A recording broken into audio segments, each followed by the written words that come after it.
Señor Dios Todopoderoso, Padre nuestro, en esta mañana venimos delante de tu presencia porque reconocemos lo que dice tu palabra acerca de ella misma, que ella ha salido de tu boca con el fin de instruirnos a nosotros, tu pueblo, de edificarnos para tu gloria. Señor, ayúdanos en esta mañana para que ese propósito se cumpla. Que por medio de tu palabra predicada en esta mañana, tu Hijo Jesucristo sea manifiesto a todos nosotros. La obra que tú has hecho por medio de Él en favor nuestro sea cada vez más clara para nosotros. Muévenos, Señor, a obedecer tu palabra. Muévenos a sujetarnos a ella. Llénanos de tu consuelo. Y continúa, Señor, salvando a este pueblo que tú has redimido. Padre, que tu Espíritu Santo venga poderosamente en medio nuestro y cumpla este propósito. Que Él obre en nosotros. Disponga nuestros corazones y nuestras mentes, nuestros cuerpos débiles, y nos fortalezca. Y Señor, pedimos por los niños y adultos que quizás no conocen al Señor Jesucristo, para que hoy, Señor, tú abras sus ojos y sus oídos a la verdad, y que hoy vean al Señor Jesucristo, vean su majestad, su excelencia, y escuchen su voz en tu palabra. Que corran a Él con fe, y que tú hoy les des vida eterna. Te lo pedimos en el nombre de Jesús. Amén. Podemos tomar asiento, hermanos y amigos. Abrimos nuestras Biblias, la epístola a los Hebreos, capítulo 10. Hebreos, capítulo 10.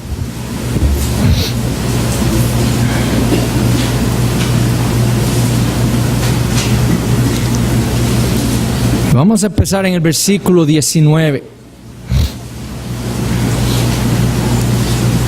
Así que, hermanos, teniendo libertad para entrar en el lugar santísimo por la sangre de Jesucristo, por el camino nuevo y vivo que Él nos abrió a través del velo, esto es, de su carne, y teniendo un gran sacerdote sobre la casa de Dios, acerquémonos con corazón sincero, en plena certidumbre de fe, purificados los corazones de mala conciencia y lavados los cuerpos con agua pura.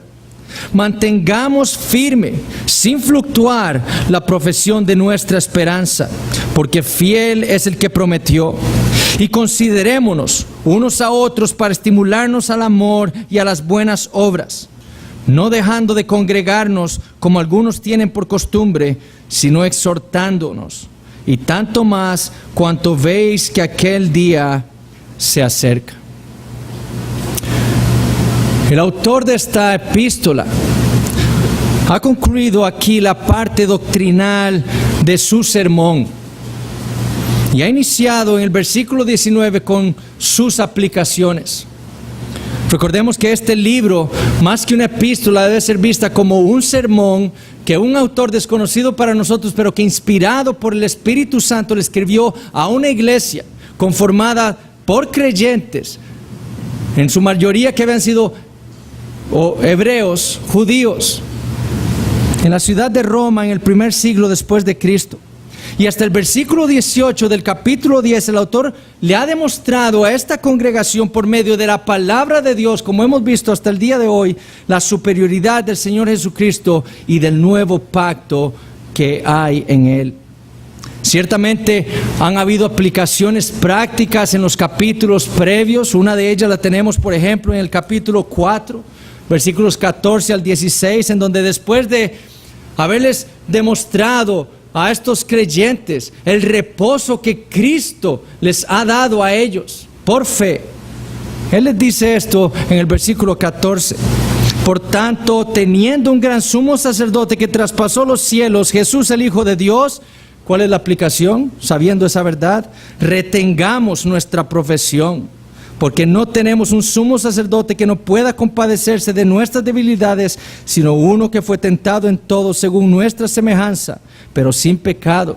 Otra aplicación: acerquémonos pues confiadamente al trono de la gracia para alcanzar misericordia y hallar gracia para el oportuno socorro. Y la otra exhortación, la otra aplicación que habíamos visto en los capítulos previos, la tenemos también en el capítulo 6, cuando él le advierte a esta congregación sobre la apostasía.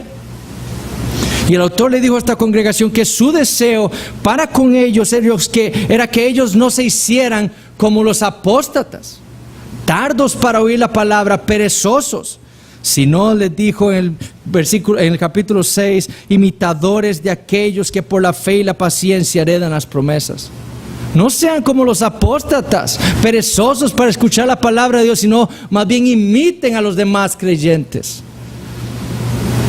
Pero a pesar de esas exhortaciones o aplicaciones aisladas que hemos encontrado en los capítulos previos, es hasta el versículo 19 del capítulo 10 en donde inicia la parte aplicativa. Hasta el versículo 18 del capítulo 10 ha sido la exposición doctrinal, instructiva o didáctica acerca de Cristo y del nuevo pacto de parte de este autor para esta iglesia. Esta iglesia necesitaba escuchar el evangelio. Ellos necesitaban ser recordados de la majestad, de la excelencia y de la unicidad, por así decirlo, o de la singularidad del Señor Jesucristo como nuestro capitán, como nuestro precursor, como nuestro apóstol o como nuestro sumo sacerdote, como el sumo sacerdote de nuestra profesión. Ellos necesitaban ser recordados de todos los beneficios y de todas las bendiciones que los creyentes tienen en Él por fe. Porque lo que ellos estaban pasando como individuos, como creyentes y como congregación ameritaba tal exposición doctrinal. Pero el autor no se queda ahí. Él no se queda con la exposición doctrinal nada más y le dice hasta luego. Saludos, bendiciones. Para él no es suficiente la doctrina, porque la doctrina debe ser aplicada a la vida de los creyentes. Y con un corazón totalmente pastoral le dice a los hermanos esto. En el capítulo 10, versículo 12, él ha venido exponiendo ya finalmente la parte doctrinal de su sermón y les dice: pero Cristo, habiendo ofrecido una vez para siempre un solo sacrificio por los pecados, se ha sentado a la diestra de Dios.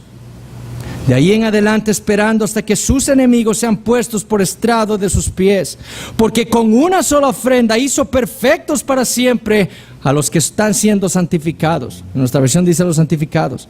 Y nos atestigua lo mismo el Espíritu Santo, porque después de haber dicho: este es el pacto que haré con ellos después de aquellos días, dice el Señor, pondré mis leyes en sus corazones y en sus mentes las escribiré, añade: y nunca más me acordaré de sus pecados y transgresiones, pues donde hay remisión de estos, no hay más ofrenda por el pecado.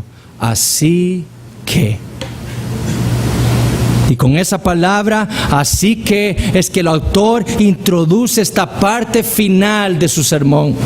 Es así como el autor introduce las aplicaciones prácticas de toda esa cristología que le ha venido exponiendo a esta iglesia a lo largo de todo este sermón. Recordemos que ese fue el propósito del autor al escribirles.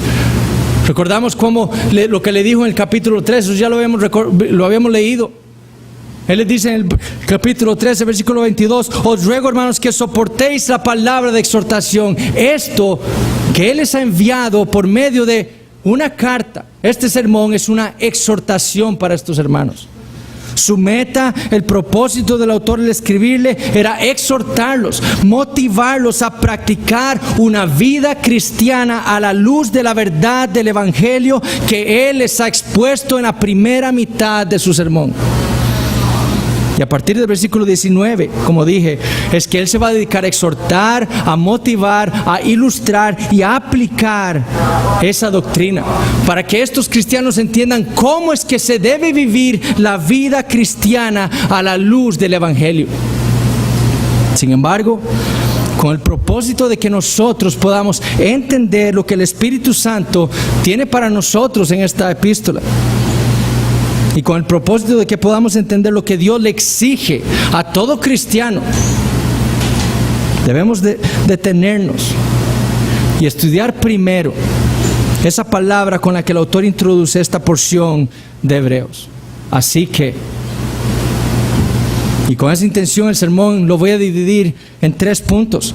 El primero va a ser una breve explicación de ese término y sus usos en la Escritura. El segundo punto será ver cómo se usa tanto en el Antiguo como en el Nuevo Testamento. Y el tercer punto del sermón será ver las implicaciones de ese término para nuestras vidas como cristianos. Mi meta es que estudiando el uso de esa palabra en Hebreos 10:19 podamos entender nosotros mejor lo que Dios tiene para nosotros en esta epístola. ¿Cómo vamos a entender lo que sigue? Bueno, es importante entender ese término, así que. Entonces, primer punto. ¿Qué significa y cómo se usa ese término así que en la Escritura? En el original es el término un. En griego es una conjunción, es decir, es un elemento gramatical que se usa para concluir un argumento o para unir o conectar o relacionar 2 oraciones o 2 frases. Por eso es una conjunción, es une, conecta. Y es en ese último sentido que lo debemos entender en Hebreos 10:19. El autor usa esa conjunción para unir 2 partes de su sermón, la parte doctrinal con la parte aplicativa. Y en el Nuevo Testamento, ese término se utiliza aproximadamente en 519 ocasiones. Y se traduce en nuestra versión de diferentes maneras. Se traduce como lo tenemos en Hebreos 10:19, como así que. Se puede traducir también como pues, lo podemos encontrar también como después, entonces, además, por lo tanto, por lo cual, por tanto. Sin embargo, como elemento conector, como conjunción, puede usarse de diversas maneras en el Nuevo Testamento. Puede usarse, por ejemplo, en interrogaciones. Cuando se está haciendo una pregunta y entonces se introduce algo que ha sido dicho antes. Por ejemplo, vayamos al Evangelio según Mateo capítulo 22. Mateo capítulo 22.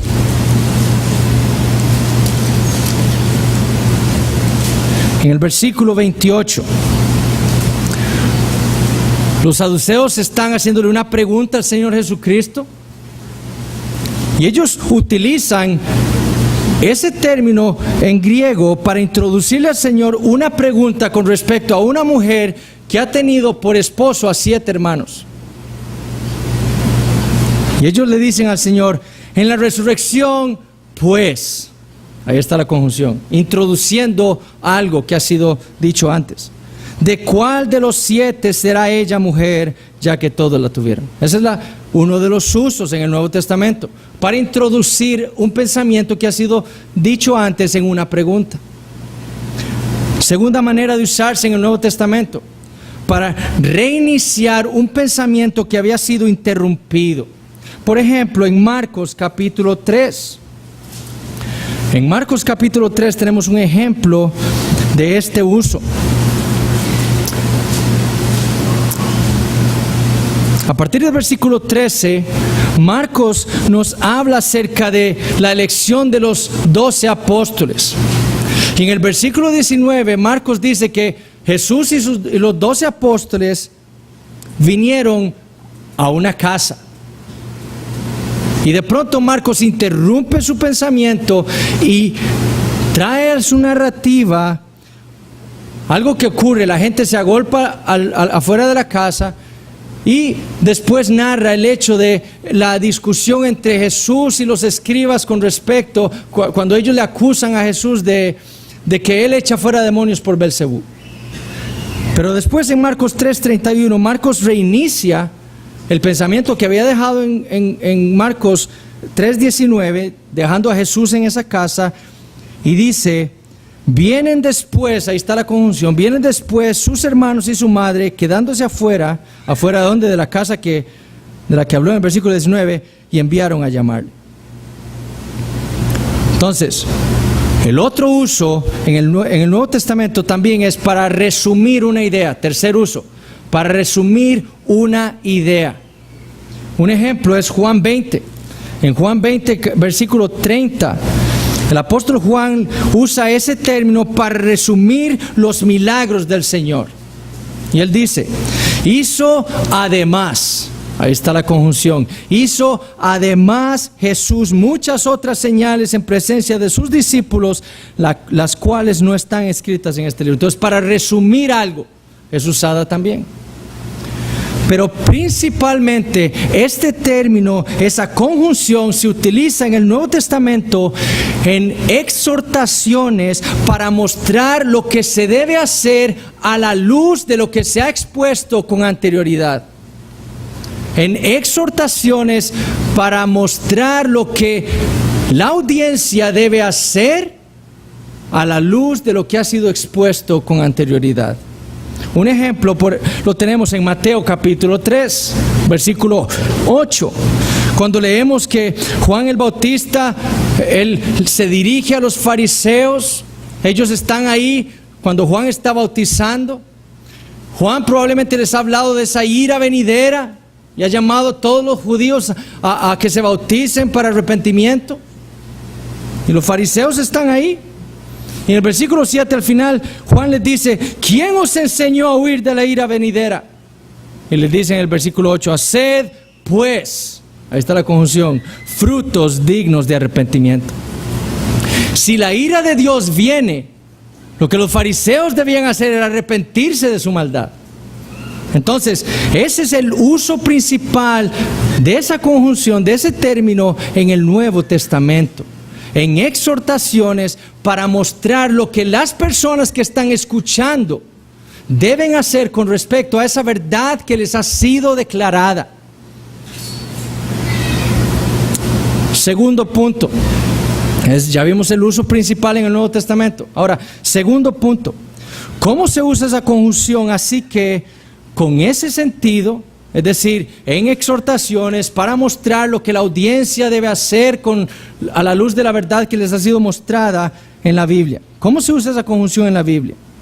En el Antiguo Testamento, ciertamente está escrito en hebreo, algunas porciones en arameo, pero está escrito mayormente en hebreo. No es el mismo término que tenemos en Hebreos 10:19, pero el hebreo utiliza conjunciones de la misma manera en la que está siendo usada aquí en Hebreos 10:19. Por ejemplo, Génesis capítulo 2. Vayamos a Génesis capítulo 2.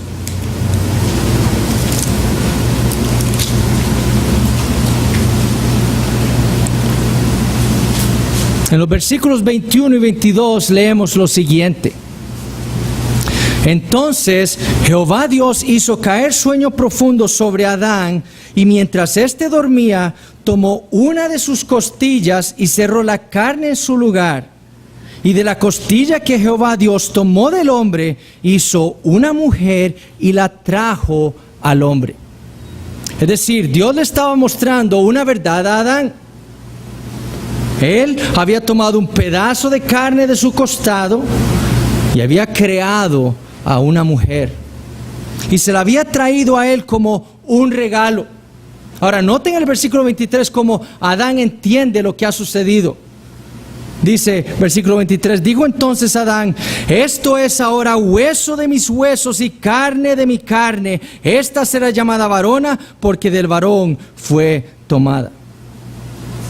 Adán ha aprendido de Dios que Dios lo hizo caer en sueño, tomó de su costado un pedazo de su carne y formó una mujer y se la regaló a él. Adán entiende eso y él dice, entonces como Dios me ha mostrado eso, ella es ahora hueso de mis huesos, carne de mi carne, y debe ser llamada varona porque fue tomada de mí. Eso es lo que Adán entiende de la verdad que Dios le ha mostrado a él. Pero ¿cuál es la acción que debe tomar ahora Adán con esa verdad que Dios le ha mostrado? ¿Qué debía hacer Adán ahora con ese regalo de Dios para con él? Versículo 24. Por tanto, ahí está la conjunción en hebreo. Dejará el hombre a su padre y a su madre y se unirá a su mujer y serán una sola carne. Debido a que Dios le había mostrado a Adán que él había creado una mujer de la misma carne suya, de su costado, y se la había regalado a él, Adán ahora tenía que casarse con ella y ser ellos dos una sola carne. Por tanto, Adán debía tomar una acción a la luz de la verdad que Dios le había mostrado a él. En Levítico capítulo 11, por ejemplo, tenemos un ejemplo de un uso similar en el hebreo. Dios le dice a Israel en Levítico 11, 44. Porque yo soy Jehová vuestro Dios, vosotros, por tanto, ahí está la conjunción, os santificaréis y seréis santos porque yo soy santo. Es decir, precisamente por la verdad que ya le había sido revelada a Israel con respecto a la infinita santidad de Dios, que debía ser Israel, ser santos. Por tanto, Deuteronomio 4. Vayamos a Deuteronomio capítulo 4.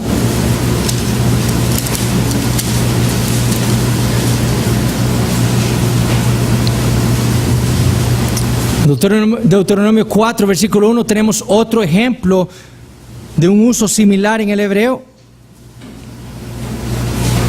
Moisés, después de haberle recordado a Israel en el capítulo 1 de cómo Dios los había multiplicado a ellos en el desierto, de cómo había puesto jueces entre ellos para que hicieran juicios justos, después de haberles recordado en el capítulo 2 de cómo Él los había protegido en el desierto, de cómo les había dado victoria en su guerra contra Sehón y contra Og, rey de Basán, y cómo les había regalado la tierra de Canaán en el capítulo 3 de Deuteronomio. Le dice esto Dios a Israel en Deuteronomio 4:1. Ahora pues, a la luz de todo eso que ustedes han escuchado que Dios ha hecho por ustedes, ahora pues, oh Israel, oye los estatutos y decretos que yo os enseño para que los ejecutéis y viváis y entréis y poseáis la tierra que Jehová, el Dios de vuestros padres, os da. Es decir, Israel, cada israelita debían, después de haber escuchado y entendido lo que Dios había hecho por ellos, la gran redención que Dios les había dado de Egipto, por gracia, ellos debían entonces escuchar y poner por obra los mandamientos de Dios. En el mismo sentido lo tenemos un capítulo después en Deuteronomio 5, versículo 15. En donde Moisés le está recordando a Israel la razón por la cual ellos debían guardar el día de reposo. Y en Deuteronomio 5:15 les dice: acuérdate que fuiste siervo en tierra de Egipto, y que Jehová tu Dios te sacó de allá con mano fuerte y brazo extendido, por lo cual, ahí está la conjunción, Jehová tu Dios te ha mandado que guardes el día de reposo. A la luz de esa redención que Dios les ha dado a ustedes, al haberlos sacado de Egipto, de ese gran enemigo bajo el cual ustedes estaban esclavos, con mano poderosa, ustedes entonces deben guardar el día de reposo. Eso es lo que Israel debía hacer a la luz de esa gran verdad. Ahora, en el Nuevo Testamento sí tenemos ese mismo término que tenemos en Hebreos 10:19, porque está escrito en griego. Y en todas las epístolas encontramos a los autores usándola con ese mismo sentido de Hebreos 10:19, luego de haber exhortado doctrinalmente a su audiencia, a las iglesias a las cuales les habían escrito. Y lo usaron con el fin de motivarlos, de exhortarlos y mostrarles lo que Dios esperaba de cada uno de ellos a la luz del evangelio o de la verdad que les habían sido expuestas. En la epístola a los Romanos, por ejemplo, vayamos a Romanos capítulo 12. El apóstol Pablo, luego de haberle predicado el evangelio a esta congregación, luego de haberles mostrado su pecaminosidad delante de Dios, su Creador, en los capítulos 1 al 3, luego de haberles mostrado la sentencia que pesaba sobre todos los hombres, en Romanos 3:9, todos están bajo pecado. Luego de afirmar la increíble obra de Dios en Cristo Jesús, a quien puso Dios como propiciación, con el fin de justificar a los creyentes, por fe, por gracia. Una vez que les ha recordado lo que esa justificación ha logrado por ellos, la reconciliación con Dios en Romanos capítulo 5.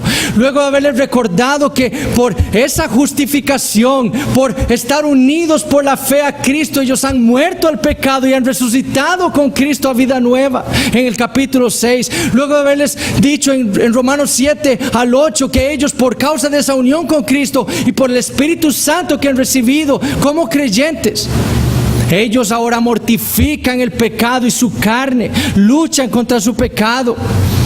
Y luego de haberles expuesto que ellos eran creyentes no porque eran buenas personas, sino por la libre y voluntaria elección de Dios en Romanos 9 al 11, y luego de haber meditado y haber hecho lo único que puede hacer un creyente cuando medita en esa obra maravillosa que solo Dios pudo haber hecho por hombres pecadores como nosotros. En Romanos 11:33 dice: oh profundidad de las riquezas de la sabiduría y de la ciencia de Dios, cuán insondables son sus juicios, inescrutables sus caminos. Pablo les dice en Romanos 12:1, así que, la misma conjunción, así que, hermanos, os ruego por las misericordias de Dios que presentéis vuestros cuerpos en sacrificio vivo, santo, agradable a Dios, que es vuestro culto racional. Después de haber escuchado ese evangelio por 11 capítulos, ahora Pablo les dice: esto es lo que ustedes deben hacer: presentar sus cuerpos en sacrificio vivo a Dios.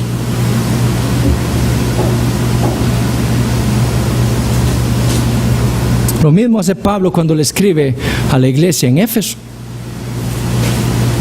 Por 3 capítulos Pablo se ha dedicado a recordarles el evangelio.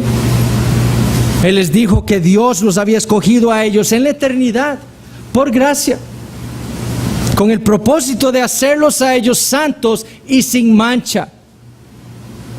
La razón era porque ellos estaban, les dice en el capítulo 2, muertos en delitos y pecados, y estaban bajo la ira de Dios como todos los demás hombres.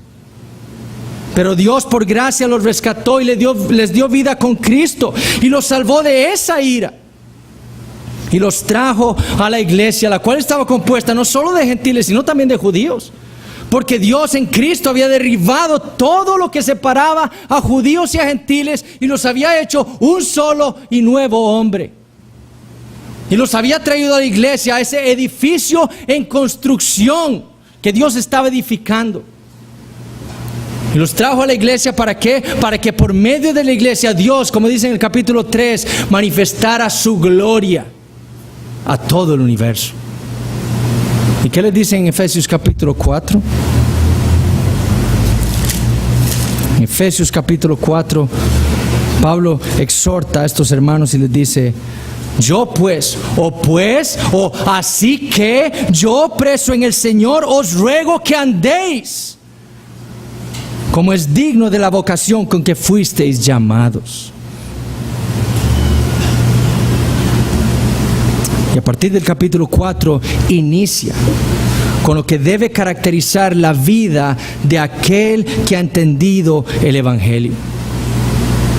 Aquel que ha entendido el evangelio, dice Pablo, a la luz del evangelio, no debe andar como los demás gentiles. Debe andar una vida despojándose diariamente del viejo hombre. Debe andar viviendo una vida diaria de estarse vistiendo del nuevo hombre. No debe airarse pecaminosamente, no debe robar, debe más bien imitar a Dios como hijo amado. No debe andar en lujurias, en obras de las tinieblas, sino más bien debe andar continuamente siendo lleno del Espíritu Santo. Y ahí sigue Pablo diciéndole una y otra vez las cosas que ellos deben hacer como cristianos a la luz del Evangelio que los ha transformado. En Colosenses, ¿qué hace Pablo? Lo mismo. Eso lo vamos a ver ahora a partir de la noche cuando empecemos a estudiar la epístola a los Colosenses. Pero en el capítulo 3 de Colosenses, en el versículo 1, después de que Pablo les ha expuesto a esta iglesia la majestad de Cristo y la vida nueva que ellos tienen en Cristo, les dice: sí pues, o así que, si habéis resucitado con Cristo, buscad las cosas de arriba, donde está Cristo sentado a la diestra de Dios. Así que, si ustedes han entendido el Evangelio, si ustedes lo han creído y se han aferrado a Cristo, busquen las cosas de arriba. Y esto, mis hermanos, es lo mismo que hace el autor a los Hebreos en Hebreos 10:19. Habiéndole expuesto el Evangelio a esta congregación, habiéndoles expuesto la superioridad del Señor Jesucristo y la superioridad de su obra, a partir de ahora se va a dedicar a mostrarles a estos hermanos lo que ellos deben hacer como cristianos, las aplicaciones. Y esto lo llevará desde el versículo 19 del capítulo 10 hasta el versículo 19 del capítulo 13. Pero él inicia sus aplicaciones así.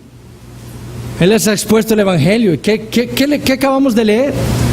Así que, hermanos, teniendo libertad para entrar en el lugar santísimo por la sangre de Jesucristo, por el camino nuevo y vivo que Él nos abrió a través del velo, esto es de su carne, y teniendo un gran sacerdote sobre la casa de Dios. Ahí está el resumen de todo lo que les ha dicho en los capítulos previos.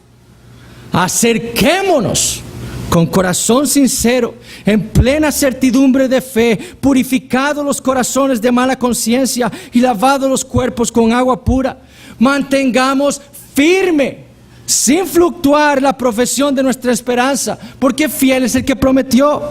Y considerémonos unos a otros para estimularnos al amor y a las buenas obras, no dejando de congregarnos como algunos tienen por costumbre, sino exhortándonos, y tanto más cuanto veis que aquel día se acerca. Y eso lo vamos a exponer en los próximos mensajes. Y vamos a continuar viendo cómo el autor trae un gran número de aplicaciones para la vida del cristiano, que el cristiano debe hacer a la luz del Evangelio.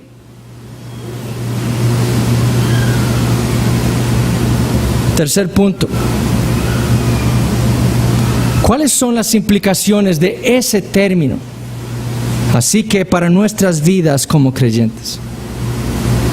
¿Cuáles son las implicaciones de ese término? Así que para nuestras vidas como creyentes. La realidad, mis hermanos, es que el cristianismo de nuestros días ha relegado la teología al último asiento de nuestra mente. Muchísimos cristianos han determinado que la teología o la doctrina es aburrida, que la doctrina es irrelevante, e incluso muchos han dicho que la doctrina divide, y por lo tanto la doctrina es mala. La letra mata, dicen ignorantemente. El cristianismo de nuestros días, hermanos, se complace casi exclusivamente en lo práctico. Nuestra sociedad es totalmente pragmática. Su enfoque, aquellos que dicen ser cristianos, de la vida cristiana es meramente un enfoque pragmático. ¿Qué debo hacer para tener un matrimonio bueno? ¿Qué debo hacer para criar buenos hijos? ¿Qué debo hacer para tener éxito? Lo que no quieren es la doctrina que debe venir antes de poner en práctica todas esas cosas. Enséñeme cosas prácticas, algo que pueda yo hacer No me enseñe doctrina, yo no quiero cosas que yo debo aprender, no, enséñeme lo que yo debo hacer nada más. Ese es el espíritu de nuestros días, de muchos que dicen ser cristianos. Y es por esta razón que abundan, no solo en muchas iglesias, sino en televisión y en la radio. Eso lo podemos ver nosotros todos los días, a las 9 de la mañana. Psicólogos, cristianos. Porque lo que ellos traen a la mesa no es otra cosa que el pragmatismo del mundo sin la doctrina bíblica. Con la etiqueta de cristiano. Y lo hacen pasar todas esas tonterías que hablan, esa sabiduría del mundo, ese pragmatismo mundano, lo hacen pasar como cristianismo. ¿Por qué? Porque eso es lo que anda buscando la gente. Eso es lo que andan buscando muchos en las iglesias en este país. Lo práctico, sin la doctrina. Pero el cristianismo bíblico, el cristianismo del Nuevo Testamento, nunca separa la doctrina de la práctica. Las obras siempre vienen después en las Escrituras de haber abrazado y entendido la doctrina revelada por Dios. Eso fue lo que vimos en el Antiguo Testamento. Dios le revela algo a Adán y Adán hace algo. Él entiende que él debe hacer algo. Dios le revela el Evangelio, las buenas noticias a Israel de lo que él ha hecho por ellos en Egipto. E Israel entiende que ellos deben hacer algo a la luz de esa verdad. Lo vimos en el Nuevo Testamento, en Romanos, en Efesios, en Colosenses y en todo el Nuevo Testamento. Eso es lo que encontramos. Cuando vemos a un cristiano que Dios le ha revelado su voluntad, su palabra, lo que Él ha hecho por ellos en Cristo Jesús, Dios espera algo de él. Todo cristiano debe hacer algo. Y es lo mismo que vamos a ver cuando sigamos estudiando esta epístola a los Hebreos. Esas son las implicaciones que trae ese término, así que, para la vida de todo cristiano. Nos hace apreciar la doctrina bíblica. Ese término, cuando ustedes lo encuentren, así que, ustedes dicen, wow, ok, aquí vino doctrina, ahora tengo que hacer yo algo a la luz de eso que acabo de aprender. Ese término nos debe hacer a nosotros apreciar la doctrina bíblica. Cuando venimos nosotros aquí los domingos a la iglesia, lo que queremos es aprender doctrina, aprender la palabra de Dios, conocerla cada vez más. Cuando estamos solos en casa, en nuestro devocional privado o con nuestras familias, lo que queremos es aprender doctrina, aprender la palabra de Dios. Lo que queremos es profundizar en toda esa sabiduría que Dios ha revelado a nosotros en su palabra. Y lo hacemos en nuestras lecturas diarias de la palabra de Dios. Lo hacemos memorizando la Escritura. Lo hacemos comprando libros que sirvan para nuestra edificación espiritual. Nos hace también apreciar más el Evangelio. Queremos exponernos cada vez más a esas buenas nuevas que Dios nos ha revelado a nosotros en su Hijo Jesucristo. Cada día meditando una vez más en el Evangelio. Hoy me desperté por la gracia de Dios. Soy cristiano hoy por la gracia de Dios. Yo era un pecador, merecía la muerte. Tengo casa, trabajo, hogar, familia, salud. Tengo lo que sea por gracia. Pero sobre todo, si soy cristiano, tengo la salvación, tengo la vida eterna, sin merecerlo. Nos debe hacer apreciar más el Evangelio. Nos debe hacer apreciar más el Evangelio de tal forma que lo queramos contar a las demás personas. Lo que Dios nos ha revelado a nosotros como cristianos en el Evangelio debe motivarnos a nosotros, ¿a qué? A la gran comisión. a hacer algo, a evangelizar, sabiendo que el evangelio es aquello que Dios va a usar, ¿para qué? Para transformar a aquellos pecadores, para enseñarlo a nuestros hijos. Como padres tenemos una responsabilidad. Pablo a los Efesios les expuso el evangelio, y ¿qué les dice como práctica de ese evangelio que ellos han entendido? A los padres, ¿qué deben hacer con sus hijos? Amonestarlos y disciplinarlos en el Señor. Deben enseñarles el evangelio día tras día. Ellos son pecadores, necesitan creer en el Señor Jesucristo. ¿Qué hacemos los padres que hemos entendido el evangelio? Entendemos que Dios nos ha dado esos hijos con ese propósito, y lo hacemos. Nos hace esa verdad también andar como cristianos cada día más consistentes con lo que creemos. Si entendemos que la doctrina es sumamente importante para nuestras vidas y que Dios nos la ha dejado a nosotros con el fin de que Él sea glorificado por medio nuestro, en nuestras vidas, en tanto que nuestras vidas sean cada vez más santas, entonces apreciaremos la doctrina y viviremos aferrados al Espíritu Santo y bajo su poder, vidas cada día más santas.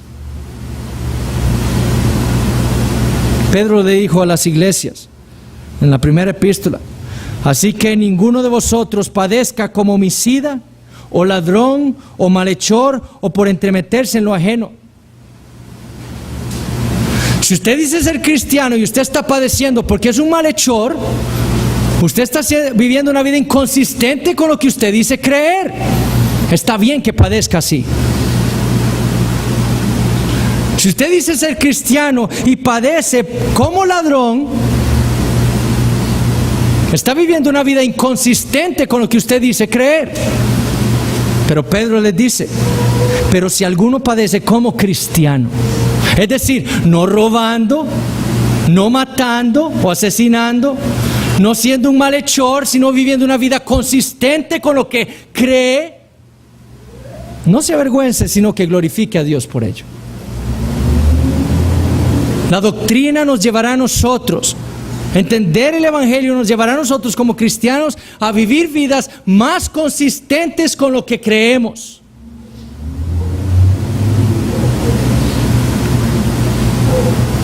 El cristiano que ha entendido el evangelio y que ha entendido que la doctrina bíblica y el propósito de Dios en esas cosas son para guiarnos a nosotros, no vive una vida como el mundo, sino que vive una vida como un cristiano, como alguien que ha sido transformado por la infinita gracia de Dios. Y es con ese propósito que el autor usa ese término en Hebreos 10:19. Esa es su meta. Él ha expuesto la doctrina y ahora él quiere que estos hermanos en el primer siglo entiendan cuál es ahora su responsabilidad a la luz de esa verdad que Él les ha expuesto.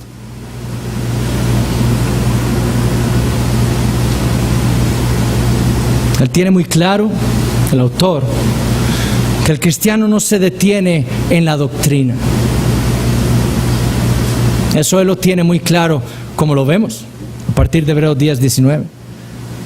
Como también tiene muy claro que la práctica cristiana no puede ocurrir si antes el cristiano no ha entendido la doctrina y no ha abrazado verdaderamente el evangelio.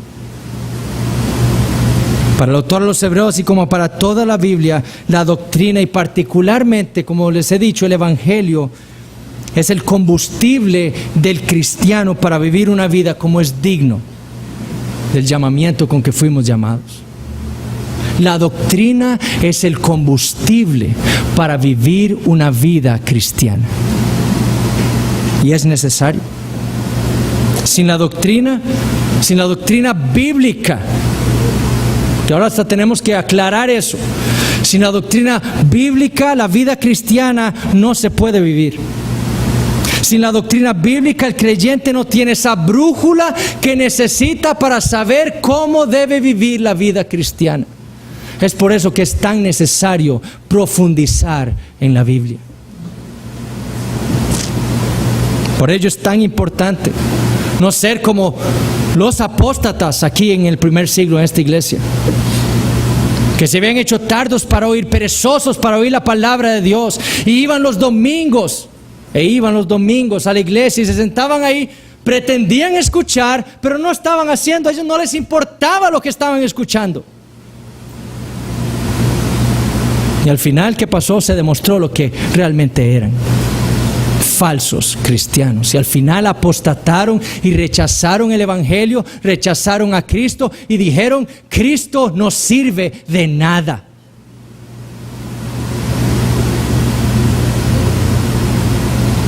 Es nuestra responsabilidad no ser como ellos, no ser perezosos, sino imitar a nuestros hermanos maduros en la fe que prestan atención a la palabra de Dios.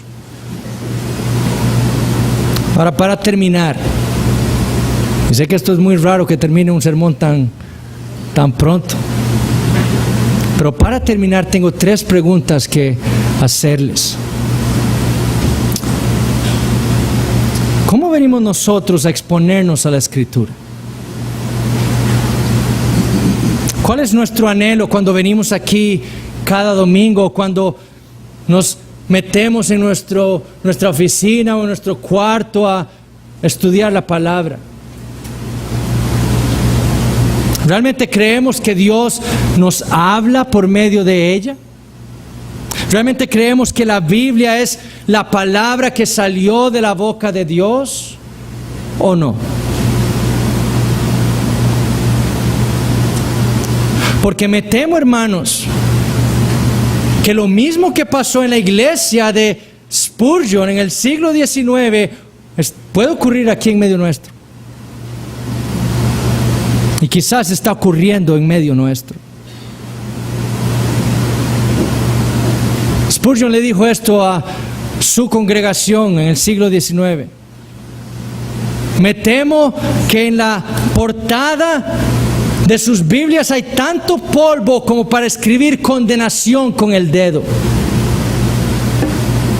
¿Qué era lo que veía Spurgeon en muchos de su congregación? Que eran tardos para oír la palabra de Dios. El domingo se vestían de saco y corbata, se disponían a ir a la iglesia, abrían la gaveta, sacaban su Biblia, la desempolvaban, se la ponían debajo del brazo, iban a la iglesia. Terminaba el servicio, se devolvían a su casa, tomaban su Biblia, la metían en la gaveta, la cerraban y pasaba 6 días empolvándose. Y me temo, hermanos, que muchas de nuestras Biblias estén empolvadas también. Y el problema es que eso demuestra el polvo que hay en nuestros corazones. Y debemos tener cuidado. Y como escuchamos hoy, eso es una marca del enfriamiento espiritual. Y debemos hoy, como fuimos exhortados en la mañana, a examinarnos hoy. ¿Cómo llegamos nosotros a la palabra? Porque si nosotros creemos que esto es la palabra de Dios, que esto es lo que Dios habló, lo que salió de la boca de Dios, no hay otra forma de que el cristiano vaya a la Biblia si no es para escucharle a Él hablar. Porque ama a Dios y quiere escuchar su voz. Segunda pregunta: ¿cómo estamos viviendo entonces nosotros nuestra vida cristiana? ¿Es consistente con lo que nosotros decimos creer? ¿Es consistente? Yo digo ser cristiano. Ahora sí, ¿es mi vida consistente con mi profesión de fe? Porque lo que creemos, hermanos, se hace evidente en nuestra práctica. Lo que yo creo se manifiesta en la manera en la que yo vivo mi vida. ¿Cómo está viviendo usted su vida? ¿A la luz del Evangelio o como el resto del mundo? Todo lo que usted ha aprendido a lo largo de los años que ha estado en esta iglesia, que ha estado meditando en la palabra de Dios, que ha tenido en su casa quizás no una, sino 2 o 3 o más Biblias, que ha vivido en Costa Rica, un país en el cual usted no tiene que preocuparse de que entre la policía y le saque todas sus Biblias y las queme. Todo lo que hemos aprendido, ¿es evidente eso para los demás en la manera en la que nosotros vivimos nuestra vida? O a pesar de todo ese conocimiento teológico que ha tenido o que ha adquirido a lo largo de los años, a pesar de todos esos libros que están puestos en mi biblioteca,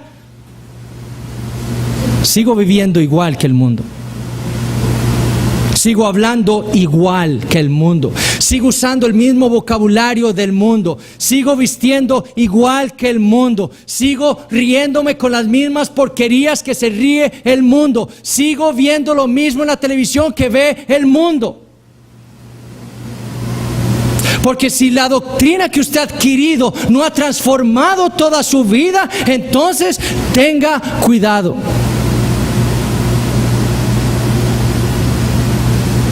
Entender la palabra de Dios no es lo mismo que creerla.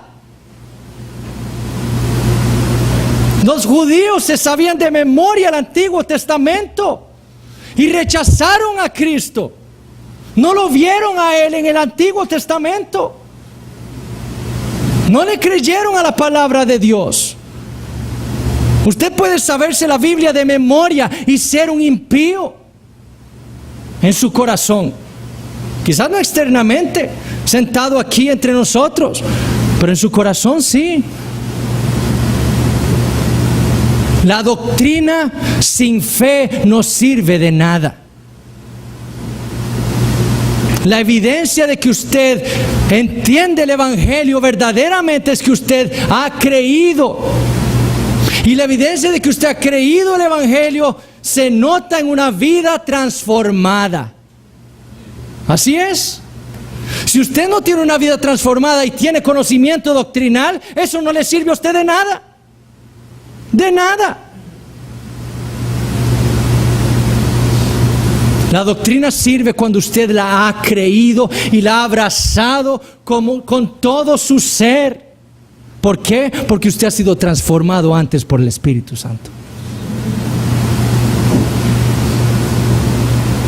Ahora, si usted no ha sido transformado, si usted no es creyente, ¿entiende usted entonces por qué usted vive su vida como usted la vive? La palabra de Dios dice que todos los hombres en nuestra condición natural estamos muertos espiritualmente. Muertos. Es por eso que los hombres viven como viven. Dios les dice no robar y el hombre roba. Dios les dice no adulterarás y los hombres adulteran. Dios les dice me deben adorar a mí, solo a mí, porque yo soy el único Dios verdadero, y los hombres dedican sus vidas a entregárselas a todo lo demás. ¿Por qué? Porque el hombre, dice la Biblia, está muerto espiritualmente. Y si usted no es cristiano, el hecho por el cual usted ama el pecado, ama todo lo que Dios odia, es porque usted está muerto espiritualmente. Pero la Biblia también tiene unas grandes noticias. Que Dios envió a Jesús, quien es su Hijo, Dios mismo. Estaba con su Padre en la eternidad y Él tomó carne y huesos. Se hizo hombre como nosotros y vino al mundo. Y vivió una vida perfecta, esa vida que ninguno de nosotros podía vivir. Él es el justo, nosotros todos injustos. Y Él vino y murió en una cruz para sufrir el castigo de Dios por todos los pecados de su pueblo.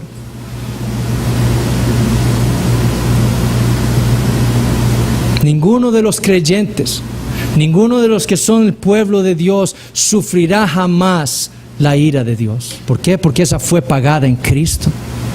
Él fue hecho nuestra propiciación. Eso quiere decir que Él fue puesto para remover la ira de Dios que estaba puesta sobre nosotros. Y la Biblia dice que si usted cree en ese Señor Jesucristo, si usted cree que solo Él le puede dar esa justicia que usted necesita para presentarse delante de ese Dios infinitamente santo, y que usted cree que solamente Él pudo pagar en la cruz del Calvario sus pecados, la Biblia le afirma una cosa: Dios lo transforma y lo abraza a usted como su hijo y lo mete en su reino y le da la vida eterna. Esa es la manera. Pero hermanos, lo que debemos tener claro es esto: el Evangelio demanda obediencia. El Evangelio demanda obediencia de los incrédulos. El Evangelio le dice a los incrédulos: arrepiéntase. Eso es una orden del Evangelio. Pero el Evangelio también demanda la obediencia de todos los creyentes. Una vida santa, una vida digna del Evangelio, una vida digna del llamamiento con el que fuimos llamados. Una vida luchando contra nuestros pecados. Una vida orando en el Espíritu a Dios para que nos continúe transformando a la luz de esa verdad de que el Evangelio es poder de Dios para salvar. Y Él no solo nos salvó en el pasado, como ya sabemos nosotros, Él nos está salvando ahora en el presente.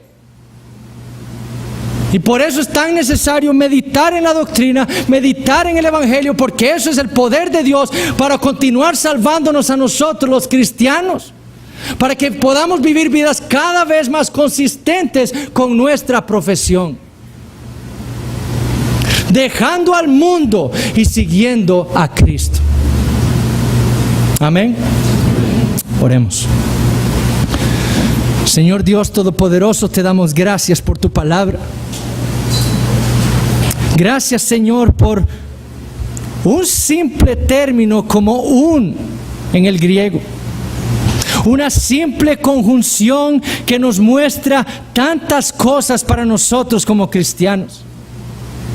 Oh Padre, obra en nosotros para que toda la doctrina que hemos aprendido, para que todo ese evangelio que hemos sido recordados una y otra vez en esta iglesia, en nuestras casas, en nuestros hogares, en nuestras familias, sea puesto por obra, por práctica en nuestra vida.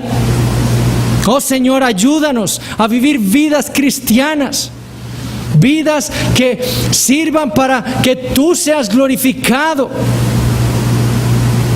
Y Padre, que tu evangelio transforme a aquellos que no tienen vida espiritual en esta mañana. Dales un corazón de carne. Abre sus ojos, sus oídos a la verdad. Llévalos hoy de rodillas a Cristo. Y añade hoy a tu pueblo, sean niños o adultos, Padre, glorifica a Cristo salvando a tu pueblo. Gracias te damos y te pedimos que bendigas el resto de este día que tú nos has regalado. En el nombre de Jesús. Amén.